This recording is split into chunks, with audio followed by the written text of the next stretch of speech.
Galit sa'yo? Oo, dahil siguro wala akong ngipin. Pero ngayon, may ngipin na ako. Nawala na sila bigla.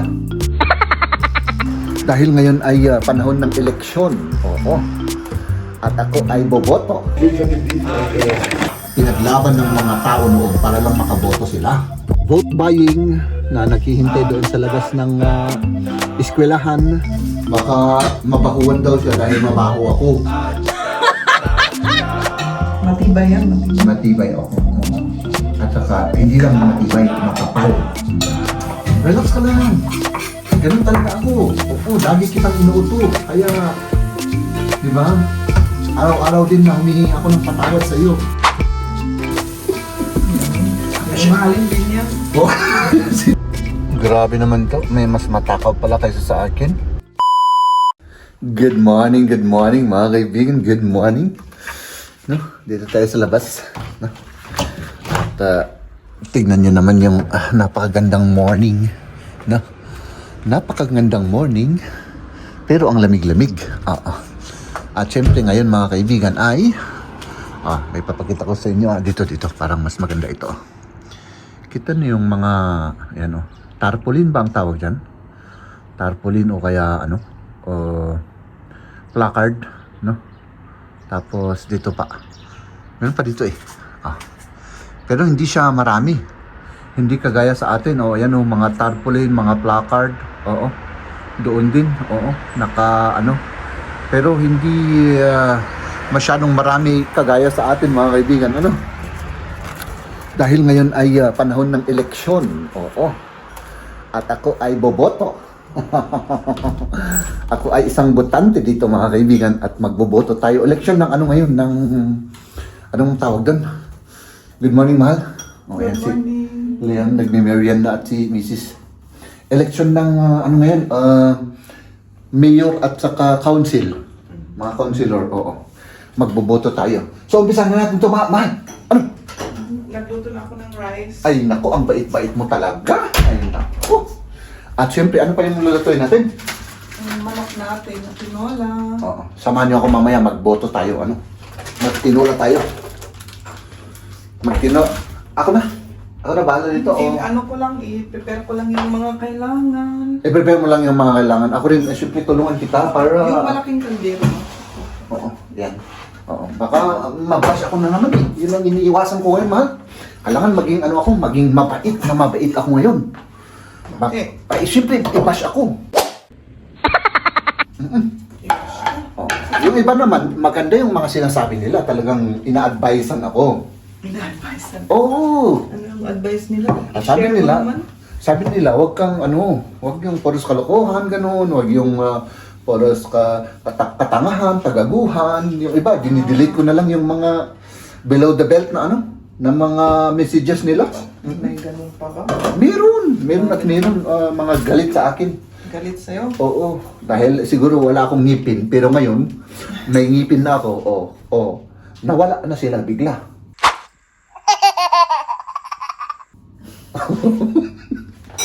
Joke lang yan. So, yan, mag-prepare na tayo mga kaibigan. Nasaan na yung gamit ko rito. Ayan, nagpalit muna si Mrs. kasi baka mabahuan daw siya dahil mabaho ako. At pag nagkatabi kami, kasi lalabas sila, may gagawin sila mamaya. Pinapalitan ko lang kasi. Kung magluluto, amoy luto na ako. Ay, hindi pala ako, yung mabaho. Hindi ako. Hindi ako. Ay, talagang Right ko na. Oo, tama na yan. Ikaw, diretso mo na kung gusto mo. Para lumas ko naman. Yung taba.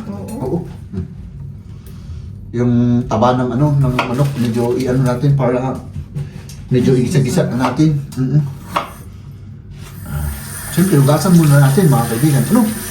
At yun, excited ulit ako. Mahal na magboto ngayon. Excited ka. Oo, siyempre. Mabuti. Ay, siyempre, ganito yan, mahal. Alam mo, noon, pinaglaban ng mga tao noon para lang makaboto sila. Oo, nagbuwis-bungay sila noon. Oo. Kaya dapat magboto tayo. So, magboboto tayo, hindi siya magboboto kasi may, may schedule. schedule na. May schedule na sila. Pero parehas din naman yung iboboto namin. So, ako na lang munang magboboto. Ano? Sige. Mm-mm. Ikaw na. Ano ngayon? Hindi national election. Ano lang? Local. Local government. Ha? Diba?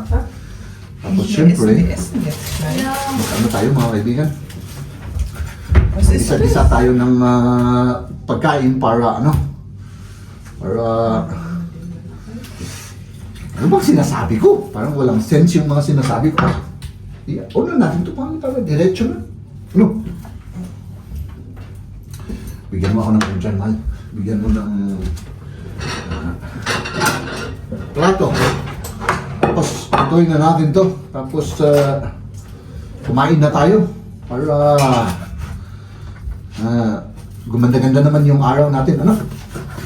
Kasi wala eh. Pag gutom ako, wala. Ano? Hindi maganda yung... maganda yung araw na to. Ano? Nakikita kita? Hindi, yung gutom ba? Ay, oo. Medyo ano. Pero, sabagay, pag nandyan ka naman sa tabi ko, ay talagang nawawala ka ba? Oo. Kaya napansin mo minsan, bigla akong pumapayat, di ba, mahal? Bakit? Dahil nakakalimutan kong kumain. Kapag nandyan ka sa tabi ko palagi. Oo. Naisa-sacrifice ko yung pagkain.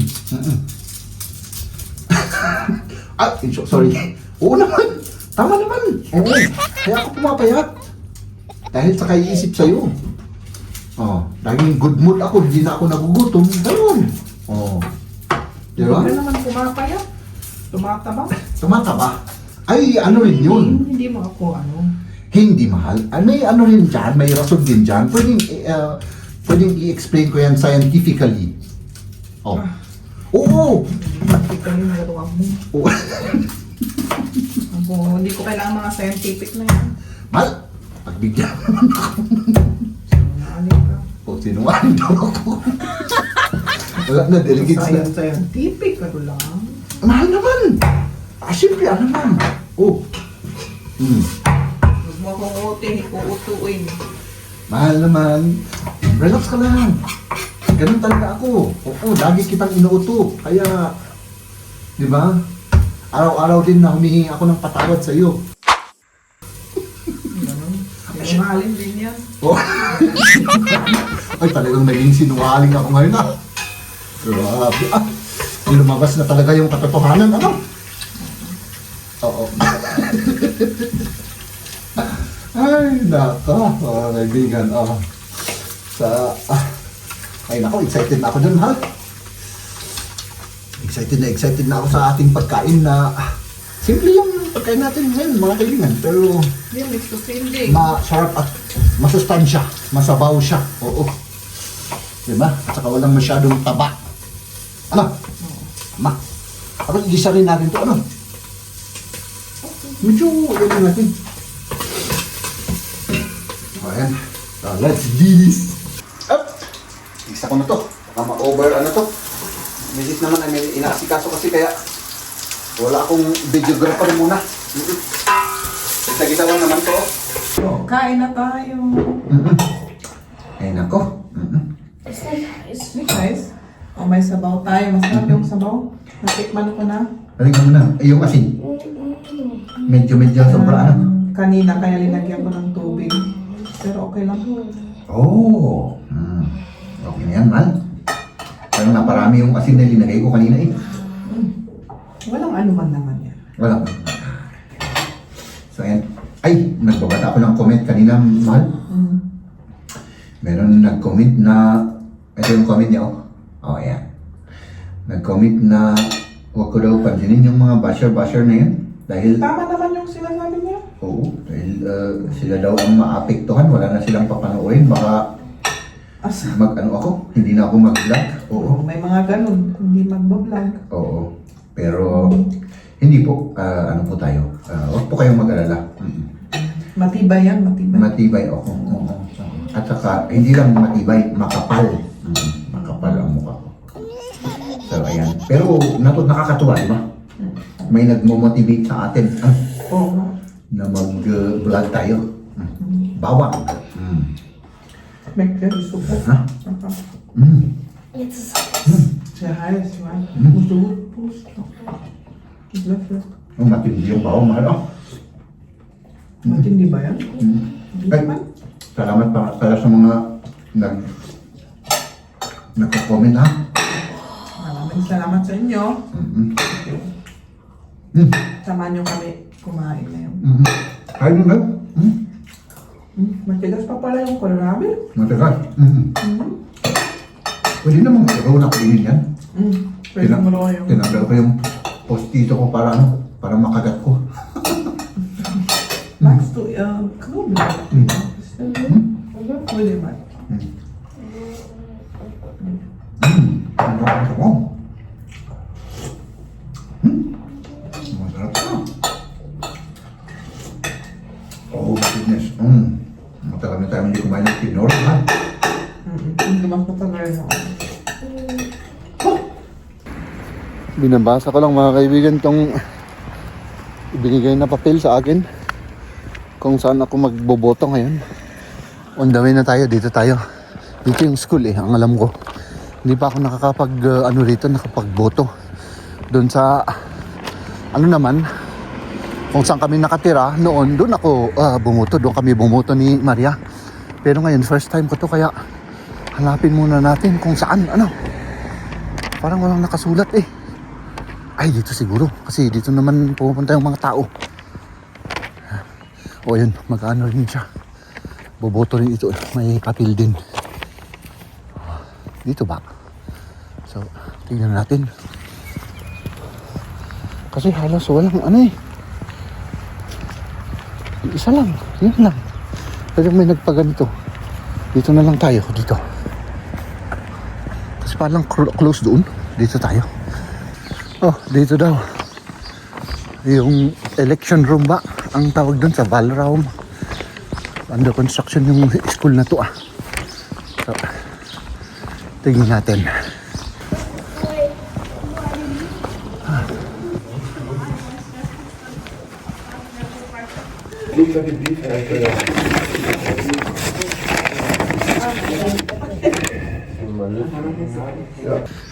Ayan, tapos na.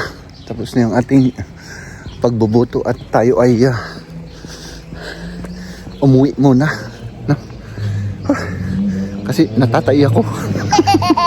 My goodness. Ay, naka. Ang ganda talaga ng panahon. Tignan nyo naman, oo. Ay, naka.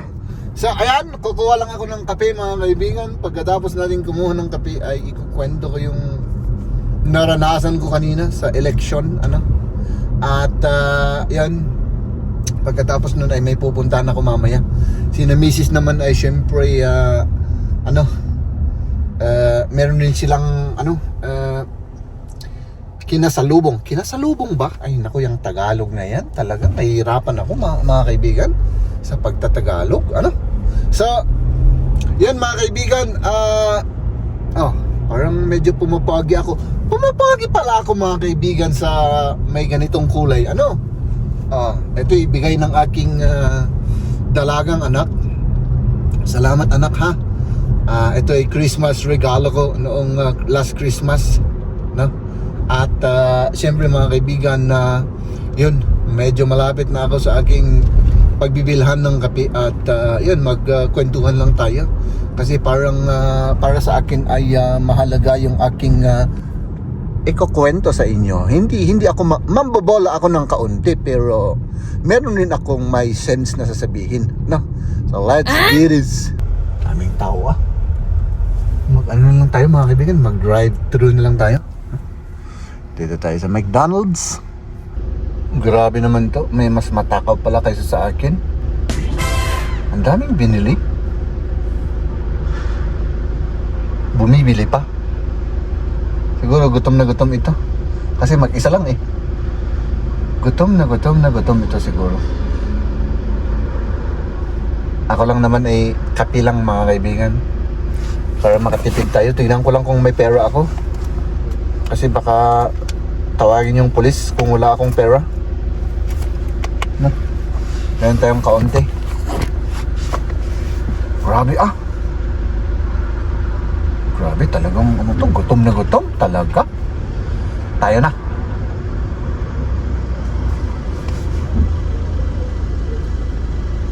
Willkommen bei McDonald's. Sie bestellen bitte Hallo, ich hätte gerne Cappuccino, bitte. eine große Cappuccino. Haben Sie kleine? Ja, Dann nehme ich kleine Cappuccino, bitte. eine kleine Cappuccino. Ja, genau. Okay, dann 2 Euro erste Fenster, danke. Dankeschön. Oh, di ba? Ganun lang tayo. Kaunti lang para para may matira naman sa iba. Ay, naka. Ano yung pero natin 2 euro lang naman eh. 2 euro. Ano kayang gagamitin ko? Itong coins na lang kasi parang ang nakasagabal. Hindi. Sila lang. Nag-ornong, sabihin ko. Nagtaano ako ng coins mga kaibigan para sa hali ah.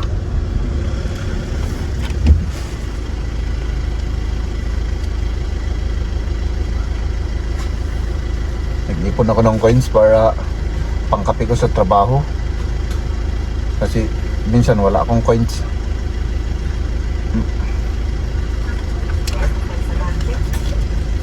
Hello. Yeah. Hap! Sana malaglag kayo dyan na huwag kayong malaglag. Mga kaibigan, ayan na. Ay, cappuccino. So, ayan mga kaibigan, tayo ay nagboto ngayon. Ang election ngayon ay local election, mayor at saka yung mga councilor. At yun, gusto ko lang i-share mga kaibigan na yun, napaka-organize nila. Walang pila, walang mga kumbaga vote buying na naghihintay doon sa labas ng eskwelahan, no? Kagaya sa atin, hindi ko naman kino-compare. Gusto ko lang mga kaibigan sabihin na sana meron din tayong ng eleksyon doon sa Pilipinas, kumbaga yung organized ba, no? Walang mga nakatambay sa labas, no? At yun, very organized kasi lahat ng mga botante ay mabibigyan ng letter. Ito oh. Saan yung letter ko? Ito, kung saan tayo boboto. At may ano pa dito eh, may mga number ng room kung saan ka boboto. At yun, nung pumunta nga ako doon mga kaibigan, 3 lang kaming nandun sa classroom na bumoboto. Siyempre, dito kasi mga kaibigan, halos lahat ng barangay ay may school. So halos lahat rin ng mga school ay ginagamit. O yun nga, under construction, ginamit pa rin. No? So, yun, sana yun lang ang gusto kong i-share, no? Na at least man lang ma-organize yung election natin dun sa Pilipinas, pero siguro hindi na siguro mangyayari yan kasi hindi naman kagaya rito na napakarami nilang resources kasi rito. So yun lang gusto kong i-share mga kaibigan, at saka yung vote buying, no, yung mga hinayupak na mga vote buying ng mga yan, wala dito yung ganun. At saka yun talagang sikreto yung yung pagboto mo, no? Walang ikaw lang nakakaalam. At saka napansin ko dito walang yun bang nangangampanya na kumbaga house to house na kumpanya. May mga mga tarpaulin, yung placard, yung mga picture ng mga yung mga ba yun? Yung mga kandidato at saka yung mga party nila, yun lang.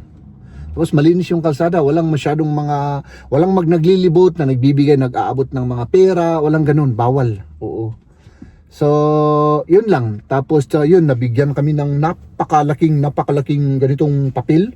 Nandun lahat lang mga listahan ng mga councilor na kung gusto mong bumoto ng councilor. So, syempre ako naman, bumoto ako at yung allowed ay 60. Pwede kang magboto ng 60 na councilor. Meron na dun yung mga pangalan nila, trabaho nila, at saka yung kung anong party sila. No? Yun. Tapos, yun lang naman, no? Nagboto ako at lumabas ako. So, paglabas ko, meron akong nakasalubong yung isang katrabaho ko. Doon din pala siya bumoboto. Oo. Kasi depende kasi sa lugar kung saan ka nakatira eh. At may mga designated na school na kung saan ka boboto, no? So, yun mga kaibigan. At yan, wag niyong iboto yung mga nagbobot buying na mga yan. Oo. Kasi ang resulta niyan ay pag umupo yung mga yan, flood control projects ang hahanapin nila. Di ba? Alam naman natin public ano naman yung flood control, na public knowledge naman na yan ang pinanggagatasan ng mga hinayupak na mga politician na mga yan, no? Saan, magandang araw mga kaibigan. Ladies and gentlemen,